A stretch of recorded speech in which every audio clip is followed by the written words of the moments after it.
मुंबईत महाराष्ट्र प्रदेश काँग्रेसची आज बैठक। राज्यामधले प्रमुख नेते बैठकीला उपस्थित राहणार। टिळक भवनमध्ये बैठकीचं आयोजन। प्रहार जनशक्ती पक्षाचे अध्यक्ष बच्चू कडू रत्नागिरी दौऱ्यावर। रत्नागिरीमध्ये दुपारी 12 वाजता शेतकरी मेळाव्याचं आयोजन। पुण्यामध्ये दिलीप खेडकर कुटुंब आज कोर्टामध्ये हजर होण्याची शक्यता। शासकीय कामकाजामध्ये अडथळा आणल्याप्रकरणी चतुर्शृंगी पोलिसात गुन्हा दाखल।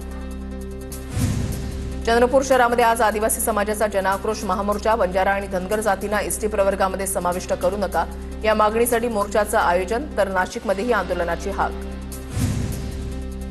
कबूतरखाने ठेवायचे की उडवायचे चर्चा करून निर्णय घ्यावा। मुंबईच्या भवितव्याबाबत निर्णय घेण्याचा अधिकार मराठी माणसाला। सामनातून निशाणा तर जैन जिमखान्यावर कबूतरखाना सुरू करण्याची घोषणा करावी। सामनातून आव्हान।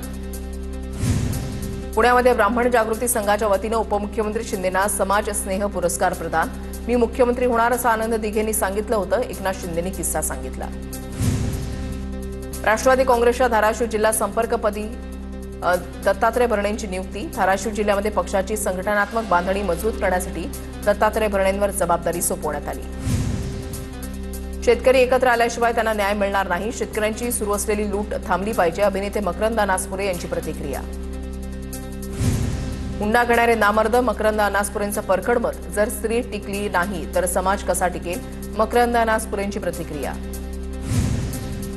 नागपूर जिल्हा परिषदेच्या 57 तसंच 114 पंचायत समित्यांच्या निवडणुकीसाठी आज आरक्षण सोडत जाहीर होणार। यापूर्वी सदस्य राहिलेल्यांना नव्यानं संधी मिळण्याची शक्यता जास्त।